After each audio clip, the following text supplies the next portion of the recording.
been opposite for me.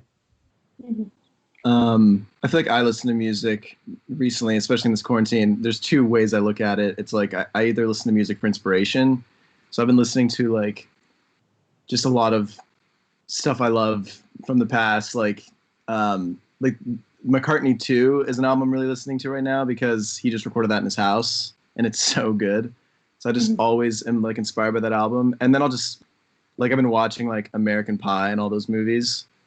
So I'm just obsessed with early 2000s music. So I've been listening to like a lot of Blink-182 and all that kind of stuff. So it's like a weird mixture of like nostalgia music and also just like whatever's going to inspire me, because we have been listening to our stuff a lot because we've been like, you know, recording a lot. So like it's, if you like broke it down, I'd probably be listening to our music more than other people's if you like think about it that way, because we just been listening to our stuff. But yeah, I'm still like enjoying music. I'll throw on a record. Let's go. Yeah, definitely what I've been hearing the most is the stuff we're working on. Like I've heard new songs so many times now, just so many times. But yeah. And I want to go all the way back and I know that so much of as with bands, music taste brought you guys together. I want to know what the first artist that each of you loved was as you were sort of formulating your musical identity. Do you remember the first artist that you felt really passionately obsessed with? 50 Cent, Eminem were probably my first two artists I was like obsessed with. Yeah. Like Into Club. It's like wow. It's like mini Braeden. Yeah, Into Club and My Name Is by Eminem was like the first track I was like obsessed with. Yeah. What else? I mean, like first artist. I don't know. For me, it was. Oh yeah, no, go, Braeden. I mean, I think I was gonna say this. Like NSYNC was another big one. Mm-hmm. But like the real first artist was the Beatles. Like I'd be joking if I said it wasn't, because they're my favorite band, and they were the first band that like opened my mind. Like every other music I heard was just like really awesome, and I thought it was fun. But like my dad showed me Sgt. Pepper when I was like 9. And I just couldn't believe what I was hearing. Like all the images that went in my head when I heard like A Day in the Life or When I'm 64, I was like, whoa, like this is crazy. I was like, this is awesome. Yeah, so I have such a specific image in my head too of when my dad introduced me to like the Beatles when I was little. Like I just picture my basement in Evansville, Indiana, like listening it. Like I can see it so well. Or like there's this little boombox that he had. He'd play like Magical Mystery Tour on a lot. I just remembered that those are like I enjoy the Beatles, and I always picture my childhood. But otherwise, for me, it was NSYNC too. I was obsessed with NSYNC. Livy and I recently like busted out small baby tapes or like little kid tapes and put one on, and it was me when I was like 4, and I was just for 45 minutes. Fake performing the whole time. I was mostly singing Dream Street songs, which I don't know if you guys know what Dream Street is, but it was it's Dream Street was Jesse McCartney's boy band, but I went off singing songs. So maybe it was Dream Street for all I know. That's like some like music snob boy band level. Like their album cover is like so funny. Anyway, but go ahead, go for it, Cole. Yeah, I mean, I don't know. At first, like band that I love that I still love is The Strokes. Kind of a classic answer, but that I think like that was when I like had a conscious enough brain to like become a fan and like real can enjoy those records, and definitely was enjoying those and consuming pre-teen time of my life. So yeah. And when did you each start playing your instruments and start kind of thinking about music in terms of something that you perform one day? I was probably like 12 years old is when my dad kind of at the time forced me to play guitar, but I was like, I just had no patience with anything, so I just didn't want to. He like sat me down, and as soon as I started learning guitar, I was like so into it. And then like that was at the like Led Zeppelin and stuff, and like the Beatles. I remember locking myself in a room for like 8 hours, literally every day on my GarageBand, like writing songs as like a 12-year-old little dude. And then what's weird is like we started playing music literally the next year, and then we like by the time we were 14, we were in a band and like out all the time, which is just kind of funny to me. Like not all the time, that sounds so funny, but like just like it's just weird because 12 to 14 seems like an eternity when I think of when I learned guitar to when we were playing as a band. Like when I first started learning guitar to that, it seems like forever, but in reality it was just 2 years, and it kind of blows my. I just don't understand how that works. Like time is moves so slow when you're a kid. But that's when I learned. My dad taught me. He's a great guitar player. He's an amazing guitar player. Yeah. Yeah. No. Dylan, go. I saw you open your mouth. Oh no. You're like, what? That's how we raised our hand in here. Yeah. I was 11. I feel like I wanted to like when I knew I wanted to start like actually exploring it and learning, which is when Braeden would have been 12. So it kind of makes sense that we started like around the same time, and then we started like toying around with like writing music around the same time too. Because I knew you when I was 11, and we wrote our first song together when I was 11. So we just kind of jumped into it. We're like, let's make music. It's like did it. What was that first song that you wrote together? It was 2. So the first one really is Margarita Taco, is the first jammer. And then Mr. Big Ears and His Grandfather Clock is number 2. Same day, same session. Yeah. Same session. I still like Mr. Big Ears. I want to make a cartoon called Mr. Big Ears and His Grandfather Clock. I have a whole thing in mind, and we have the theme song already. So there you go. Yeah. I'm into it. And Cole, when did the? Well, what about you? Oh, yeah. I grew up, and I was really into competitive swimming. Like that was my shtick, but I at a certain point decided that I really hated it. But my parents were like, you gotta do something else if you're gonna stop sports. Like that was their whole thing. So that was around the same time that I became very obsessed with Guitar Hero and Rock Band. And then I told them that I wanted to start taking drum lessons. And so then that's what I did. I was in 7th grade when I started playing drums. So I was probably 12 going on 13. Mm-hmm. Yeah. Right. And do you guys recall I'm sure you do the very first show that you played all together and kind of what that energy was like, the nerves, Oh God, yeah. Debuting that together. Remember? I remember. Where was it at again? It was at the Knitting Factory. The Knitting Factory. Yeah, which is no longer. It closed. Yeah. Which is really sad. Yeah. Yeah, it was like because we were in this program called Join the Band, which is in the Valley, and where like kids will rehearse. Like they'll bring certain kids together and start a little band. They'll rehearse for like 6 weeks or something, and then or like a month, and then you end up playing a show together, and you play like 3 covers, right? So that was our first time where we played on a stage together, and probably like 10 other like formulated bands of kids played that day. But we played our 3 songs were the first song we ever played together was Purple Haze, right? By Jimi Hendrix. Wasn't that the first song? That's number 1. Yes. Purple Haze, Under the Bridge, and Jailbreak. Is that what it was? Yeah, dude. It's an amazing trio. Wow. Yeah, dude. Oh my God.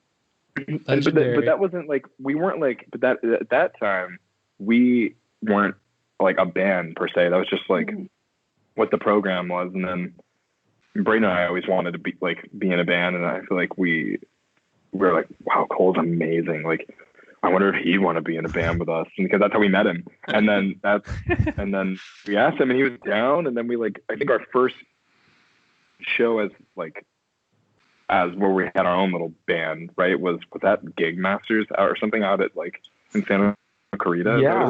Yeah, my dad's music program, Gig Masters. I feel like we had our first show as a band at this place called Route 66.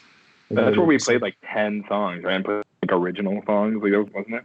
I think so. Is that where we covered the Jesus of Suburbia in full? Yes. Is that same show? We literally played 10 songs at this event and played Jesus of Suburbia in full. Wasn't that was a different time. That wasn't the first time. Oh, wait, Really? you're talking about the time when my brother played guitar. My brother played guitar. That was another time. Oh. I don't know. Gosh. There's so much history. Let's dig into this Jesus of Suburbia. Okay, yeah. That's a lot to like. Yeah. Tell me how that was, what parts you were singing. Like, I love that. Great song. I mean, I don't know. Dylan sang the whole thing. He didn't play guitar. I was just playing guitar. We played Moby Dick that show too, and Cole was just doing We had the drum solo. Oh my god. And we all like fell on the ground while he played the the drum solo. We were like pretending to be like dead or something. It's so stupid. Oh man. Yeah, man. So I didn't play anything back then. Whenever there was like, I would like play the most simple. I wasn't really skilled at all, so I'd play either the most simple guitar part of all time on certain songs or like a tambourine. Yeah. It was Tambourine. Yeah, we did Made Him Amazed, the Paul McCartney track, and Dylan just did that. Oh yeah, he played the chunky bits. I just drummed the strings doing a wah-wah pedal. That Oh my god. is amazing. Meanwhile, Braeden's like shredding on the piano and singing like, oh my god, that's hilarious. Oh, I forgot about that. That's so funny. And wow. When you're sort of playing those shows and kind of early on, like what was sort of the vision of Wallows? What was the vision of the band that you all wanted to be together, and how does it match up to the band that you have become? Well, around that time, I feel like it was like Led Zeppelin. Like that's what we were. Like really, that's what it was back then. Definitely changed. I mean, yeah, right? Wasn't that like what it was in the beginning? How we envisioned it? Yeah, it was just. I mean, it was like Led Zeppelin, classic rock, and then we would always, have like little albums. Like we'd have like a debut album written out of songs we had at the time, and then each month they would just like get knocked out by other songs, and then by the next year they're all different. And I always bring up the fact that I'm pretty sure it was Jimi Hendrix's sister. Am I right? At this guitar event? Oh, at the Fender tour thing? Was that all of us there? I missed it, but I heard about it. Yeah, I'm pretty sure. I mean, I don't know if Jimi Hendrix has a sister. I'm pretty sure that's who she said she was. And she said that John Mayer told her that whenever you have a collection of songs, you got to throw them out because you're always going to write new ones. So whenever you have a collection of songs, like scrap them no matter how much you love them. And I remember being like 15, like, yeah, right, John Mayer. Like these songs are so good. And then, what do you know? The songs will never be released ever. So he was right. And kind of jumping ahead to when you started to self-release music with a song like Pleaser. I mean, tell me when did you start to feel ready as a band to make that jump and to just kind of get it out there and have the people know who you are?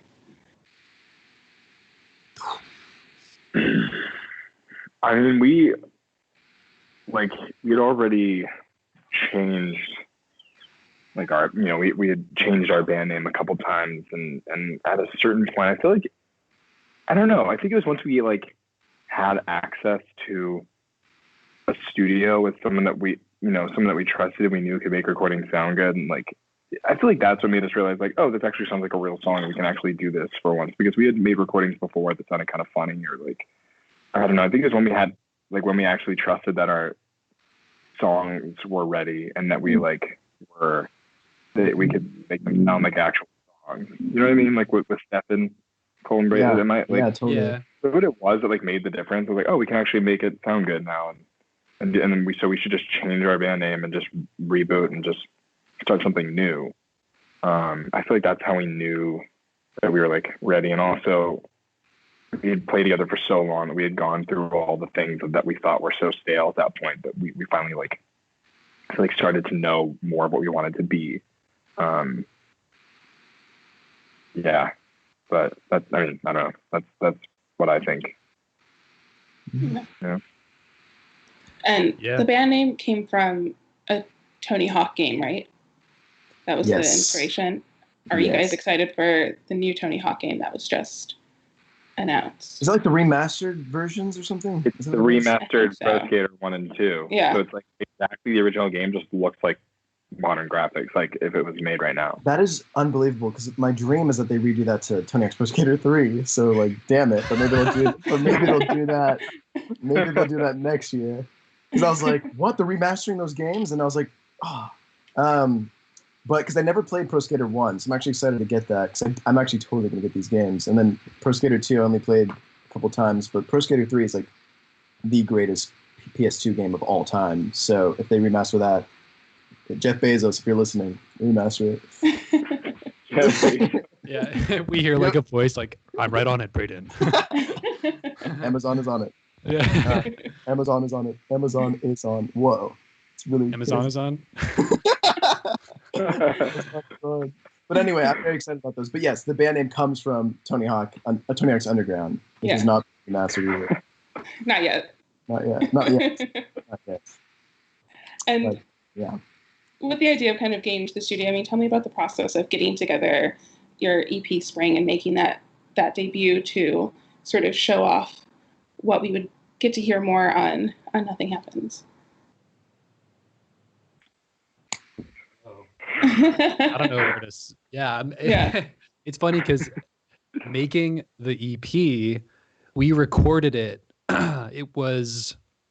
I just have to think about when it was. We're in 2020 right now, right? So we recorded the EP January of 2018, which feels like, I know it's only, probably 2.5 years ago, whatever, but it feels like so much has happened since then.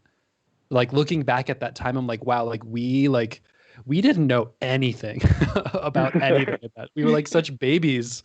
We've like all, I mean, not to sound sentimental or weird, but we've all like grown up so much since that time. So I can't even like imagine, I don't even remember what my mindset was like, but I think looking back, that was our first time ever really working with like a quote unquote professional producer, someone who like we admired the work of and had made like a ton of great records and been doing it for many years. And we just really wanted to make something great. And I think John Congleton, we got very lucky by choosing him because we had one phone call with him and he was like, yeah, like let's meet at breakfast. And we sat at breakfast and he was just like, yeah, you guys seem pretty cool. Like, let's just do it. And we were like, oh my God. But he was like so chill about the whole thing. But yeah, he definitely forced us to just like get very serious and hone in on like the craft. And I feel like that is probably making the EP was, and then we made the record with him a few months later, but making the EP was definitely one of the most important learning experiences for us as a band. It was a first for a lot of reasons for us. So. And we do owe so much to John because we knew that when we, wanted to start working with him, we knew we wanted him to do the EP and the album. Like we knew that we wanted him like to like grow it with us, and I think it was great because he was able to see how we worked while recording the EP, and we were much greener, and was able to see that and help sort of like steer us in the right direction on making the record and like helping us understand how to make it better and how to, go bigger and just work even harder to make something way better than before. And I think it was like I feel like the fact that we got to work with him before the album is what ended up making the album what it is. I'm glad we had the experience before going into Nothing Happens, because I feel like Nothing Happens probably would have been different had we not done the EP with John. Probably very different. Yeah, there'd be different songs. Yeah, it'd be very like, I feel like it would be a little bit clumsier or something because experience at all with like making a record for real. Well, because when we made the EP too, we were like, we have these we like made these very specific demos beforehand, and we stuck very, very close to them. And not that I don't like the EP, I do, but I think things would have been different had we not tried to stick so close to those. And I think John was also trying to respect like what we wanted when we were recording it. But going into the album, he was kind of politely like, we should just be more open-minded to everything. And then I feel like if we hadn't had that experience, we would have probably been a little that way, a little more on the album, and it probably wouldn't have been as good, realistically. So, Yeah. You just gotta just equally trust everyone in the room and the process, and just let it kind of happen. And that's what happened with that for sure. And there's a tremendous amount of growth, I think, in this few months, the beginning of 2018. Because in that first half of that year is when we recorded the EP and the album. Like that means we recorded 21 songs in that time. So, right? Is that what it would have been? Yeah, like 21 songs. Yeah. That's it's just crazy. That was what a time that was. That's crazy. Yeah. The process has changed a lot, and yeah, like Cole said, we've changed a lot for sure. Mm-hmm.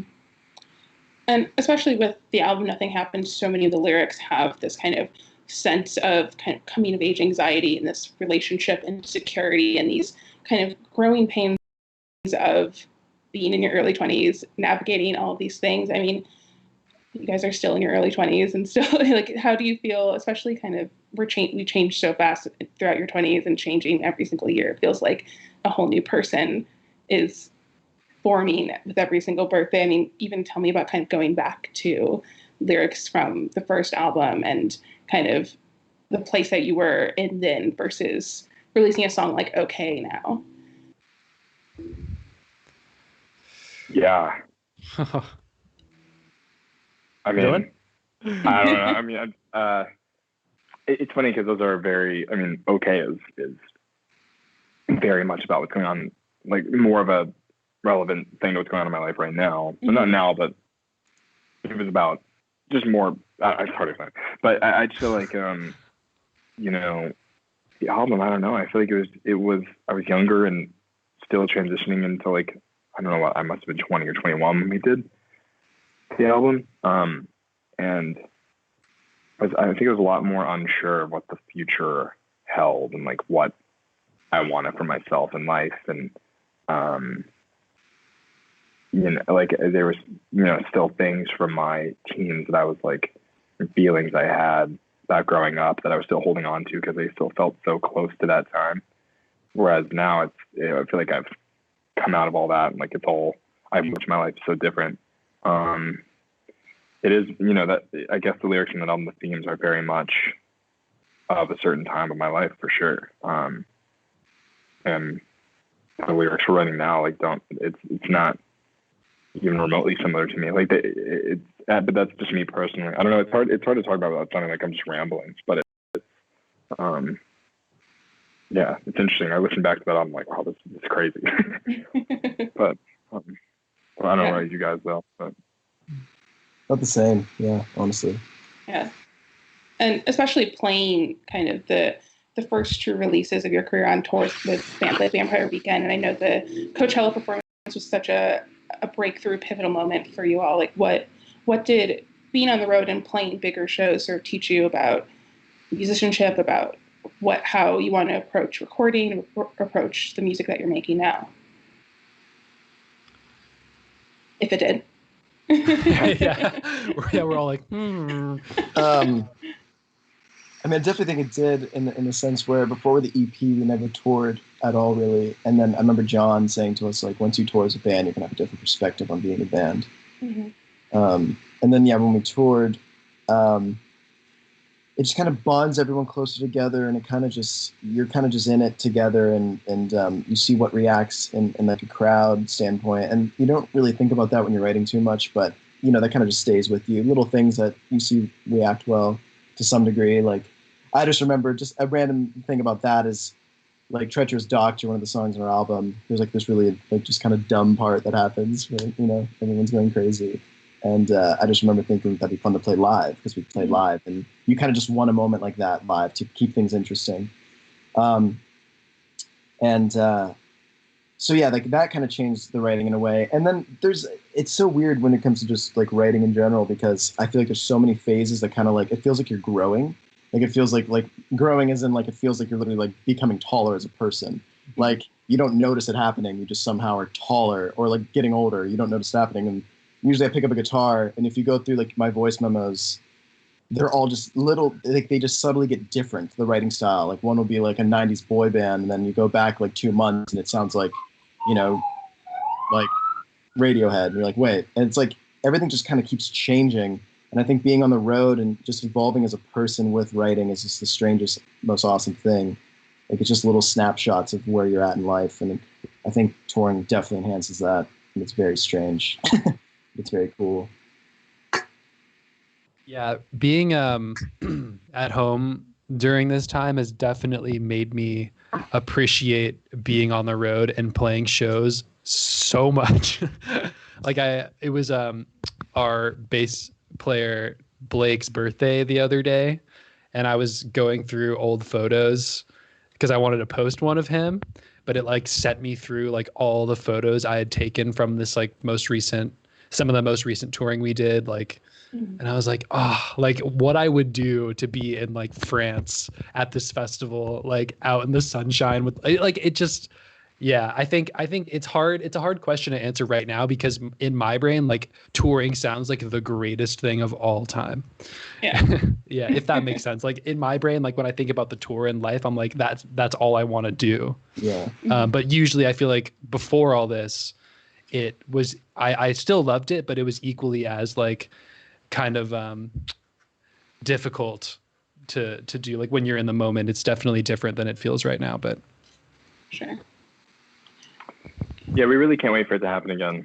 I mean, especially because we're just gonna have, I mean, like when OK was coming out, originally the plan was to come out and like we were going to be playing shows pretty much immediately after that, and we knew we were going to be playing it live, we're going to be rehearsing it, and then we haven't even gotten to play it yet, and the song almost feels like it's been out forever at this point. And it's like, oh, we haven't played that song live. Like, and by the time we can play a show again, there will be more songs, and I think it'll be especially exciting because we'll have new stuff we haven't played, and also it will have been forever.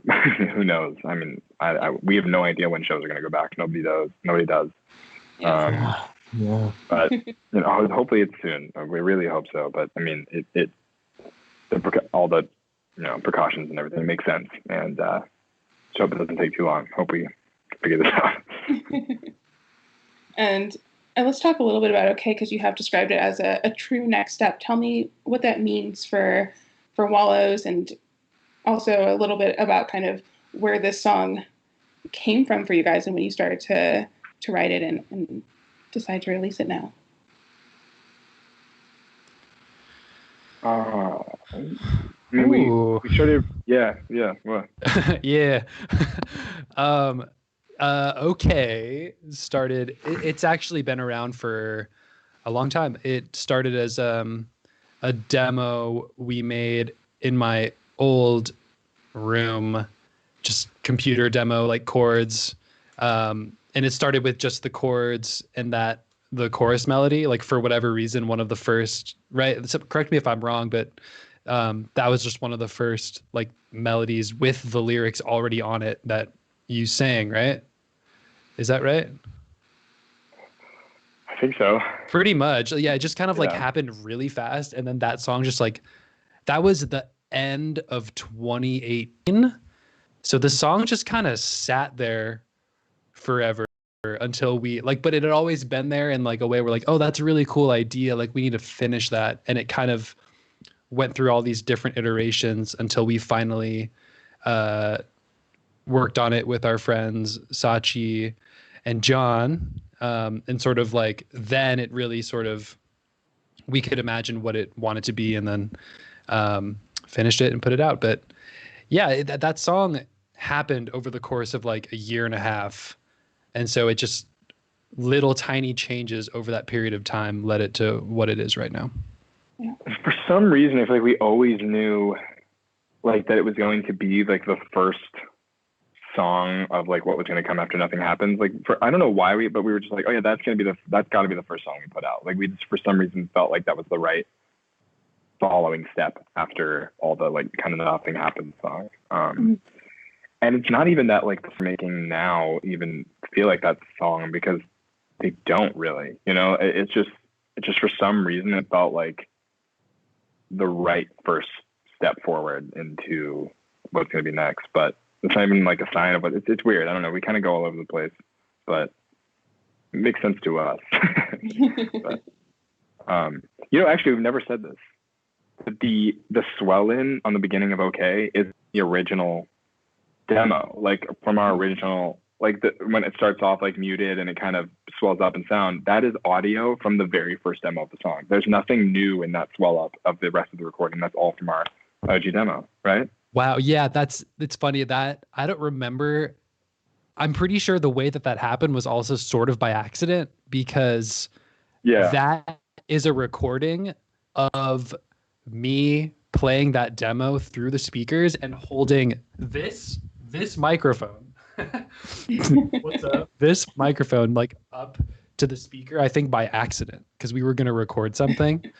And then I like played the song and hit record, but it was like on. And usually that creates like a bunch of feedback, but it just kind of like quietly recorded. And then that became the swell-in, which is weird. Yeah. Actually, it's funny. Look, so this is a note in my phone from November 25th, 2018, which has the original demo on it, which is so funny. Play it. Wow. Can you hear it? Yeah. Oh, Yeah. It just starts like with the keyboard. It's the same. That's the same keyboard sound that's in the final version. You're right. And then, this is crazy. So I originally sing on it, right? It's the original one. Sounds so funny. The song changed so much. Yeah. That's crazy. And then the riff comes in after that, right? Yeah. Probably.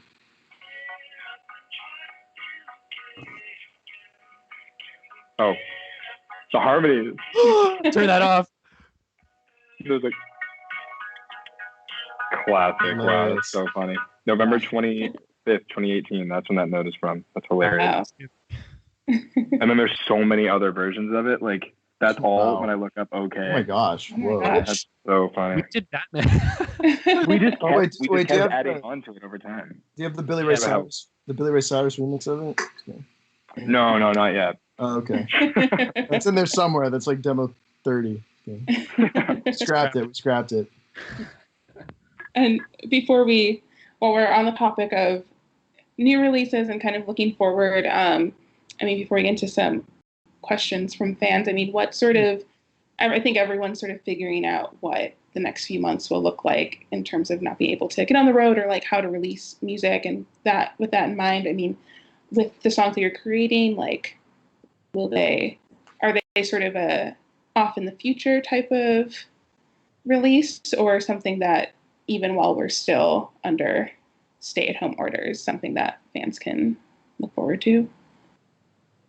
If we're being totally blunt, like I remember when all of this started to get more serious, like a couple months ago, it was right before we were about to film the OK video. And then we were learning like, oh, wow, like this might last a while. Shows might start to get canceled. Festivals are going to get canceled. And we're like, whoa, this year's going to change a lot, because our year was really just centered around, original plan was like the year was just centered around touring and festivals and all that. And we had a lot lined up, but then I'm like really going around the world more than we ever have. And it just all quickly changed. And to come home and like at the very end of the year, start recording our next album. And it just sort of quickly became obvious that wasn't going to be happening anymore. So then I was like, okay, well, let's record as soon as possible. Let's go in like a month and like just do it and put it out like ASAP. And then it was like stay at home orders were a thing, and then social distancing. And we're like, okay, so that can't happen. So it's just sort of like the plan was sort of fluctuating. That's the time that I was like nervous, because I was like, what's going to happen? Like by the time it's over, are we going to be relevant at all? Like, what is this? But lucky for us though, like there's so many, I feel like there's a lot of artists that won't be able to come out of this, because it's just such a strange time, and people had to find ways to survive during this time, and like they might have to like put it aside. Like they're really sad time. We're lucky that we have sort of the platform that we do and have, and that I feel like no matter when we put out music, we'll have people who are super devoted that will listen. We're extremely lucky for that and privileged for that. So I don't know, but so now it's like we were gonna put out like a couple or a few songs this year, but now I feel like because of this time, we'll actually be able to put out more because we sort of set aside like time, like guys, like we put aside like album stuff that we were thinking, right? And we're like, let's just wait a second, and that's like now we're like working on these songs that we otherwise probably wouldn't have been working on at all during the time, and now they're sort of becoming my favorite songs we have. And I'm like, oh wow, like if we weren't doing this right now, these songs wouldn't exist. True. And so there are things that came out of this, I think, in a positive light for us, at least creatively, that we're going to be putting out some songs that like otherwise wouldn't have existed, and they're really because of this time. And they're songs we can finish remotely, and there'll be things. There's things coming. There's things on the horizon. For sure. There might be things sooner than you think. You never know. Maybe tomorrow. Maybe right now. Maybe right now. Go check your Spotify. Yeah. And we have some fan questions. 3 and 4 up on Spotify now. Something happens out now. Just kidding, no. We have some fan questions rolling in. So Pix the God was wondering, what do you focus on first when writing a song? Whoa. Music and melody for me. Yeah. Yeah. music, the whole song. Music. I focus on music and No lyrics. No, I know what you mean. No, yeah, I think. Otherwise, saying not lyrics. Yeah, just anything but lyrics. Yeah, definitely. Music. I'll usually start out with like a guitar part or something, or like a lot of our songs I feel like have started with like it sounds corny, but with like a riff. Yeah. So we're big riff guys. Yeah. Riff. And Amber Austin was wondering, what's the one thing y'all miss about working on your music together in person? Ooh. Wow. Oh man. I don't know. I feel like it's just being able to riff off of each other, and actually make demos together, and sort of, it's a very fluid process when that happens. It's very different, like when we make music separately from when we make it together. But I don't know. I miss being able to just sit in a room and like pass an instrument around and be like, oh, I'll try this, or can I try it? Like we can't really do that when we're apart, and it's not really that. It's more about like missing the process of being able to make it together, which sounds so. That's like such an obvious answer, but it is what I meant. And just like joking around and like the camaraderie and the inside jokes that come with it, and like just going to eat, going to eat food at Tony's, and just I don't know, I miss that, and just passing stuff around, and like it's more inspiring when you work together, for sure, way more inspiring. Yeah, and it saves hard drive space on my computer because I don't have to bounce stems and bounce other tracks and send an email, and I miss it. And VLO says, I'm so confused who says okay, because Cole says it in the lyric video, but like what? Oh, that's really Cole funny. can do a perfect impression. Yeah, that is my unaffected voice on that. That's cool. That is. Should I give away the secret, y'all, about what that is? Because I know what it is. Yeah, whatever. So our friend Sachi, originally it was like a hey. There was like, Dylan was like, hey, in that part, which still happens at the end. But that was like, but then Sachi was like, this should be cooler because it like stops. And he pulled up just on Safari or on Google, you just type in like, text to speech, like it just comes up in a Google search, and you can like pick voices, sort of like Siri, and it'll say whatever you type in. So it's literally just some random website. I'm sure someone could find exactly what it is if they searched for it. So don't sue us. Yeah, Siri. And Kirsty 2002 wants to know, will Cole sing on the new album? Whoa. Cole, what? Sorry. Sing on the new album. Oh my gosh.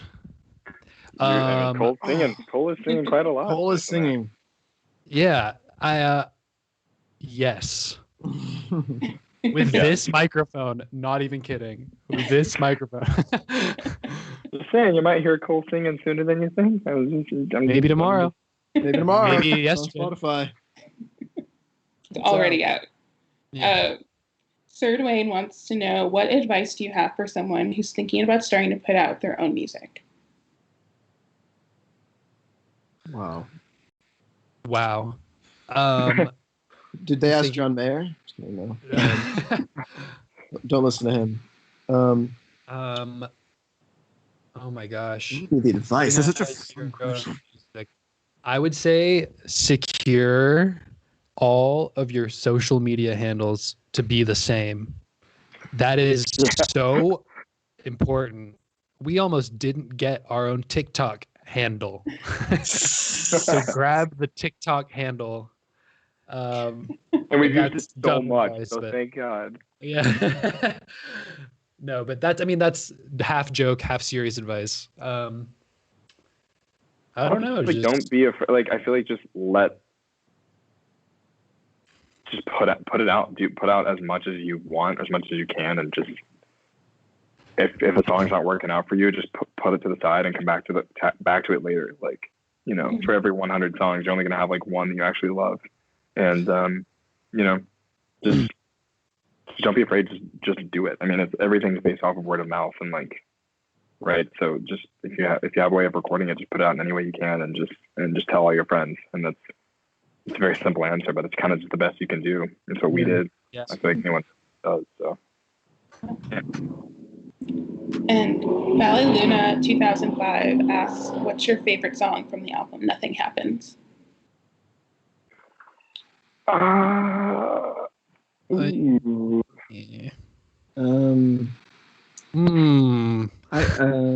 Let's see. I feel like it used to be Do Not Wait.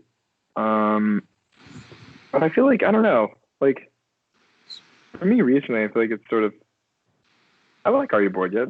And Only Friend. Like, I feel like those are the ones that if I ever like think about the album, which I don't very much, it's like my mind goes to the songs. I'm like, those are cool, but that's, Mm-hmm. I don't know. Yeah, I like Do Not Wait. I remember like earlier we were talking about like thinking about the live show when you write or whatever, and that's a song where when we were doing that, like I wasn't thinking about the live show too much necessarily, but I will never forget the best Do Not Wait ever was in Atlanta. I don't know if you guys remember that when we played Do Not Wait in Atlanta. We opened with Do Not Wait, which is crazy vibe. But it was just like, that's like, people shouldn't necessarily be like moving around or like moshing or whatever to that type of a slow burn song. But like, as soon as it like got to the big part at the end, it was just like, it was very shocking. So an amazing show. So much fun. I'll go Do Not Wait on that one. I might say Treacherous Doctor or Just Like a Movie, which didn't make the album, but that would have been my favorite. And we have, what is your group chat called? Whoa. Buckle Up Pickle Sandwich. Yeah. It is. That's one of them. We have many group chats that go like with different. There's one group chat there's two group chats that are the exact same people, but for different purposes. Like one's the business and one's like social shit. So it's like, we're talking about like, oh, let's post about this, like does that, but it's the exact same people. So then they would the exact same people in this other one that's about like business stuff. But the one between us that doesn't have a name. Mm-hmm. It's always just sort of been like Cole, Braeden, and Dylan. Like we've never named it. Yeah. I remember I think I tried to name it once and I just someone put like a ton of the sushi emoji like over and over. Oh, that's what it used to be. That's what it used to be. Yeah. And then that just like no longer exists. Right? Yeah. I forget why. That went away and then it just became our names. Yeah. Yeah. I like having it just be like Dylan and I'm so used to saying like in my life, like if I'm talking about the band, I'm so used to saying Dylan and Braeden. And I'm sure like Braeden's used to saying like Dylan and Cole. And Dylan is probably used to saying Cole and Braeden. You know what I mean? Which is I'm just so used to it. It's good to visualize. Yeah. it's funny, like whenever a text comes in on like our just 3-way group chat, like I'm always like I'm comforted by it because I know it's gonna be there. You know, I'm like, oh, I just call him Braeden. Like it's very Same. That's definitely the busiest Yeah. one. We text a lot. Yes, we do. We do. I'm always guilty of sending like 15 texts in a row. It's Yeah. It happens. Wow. And we have one final question for tonight. Maxwell Guyton wants to know, what is your favorite song to perform live?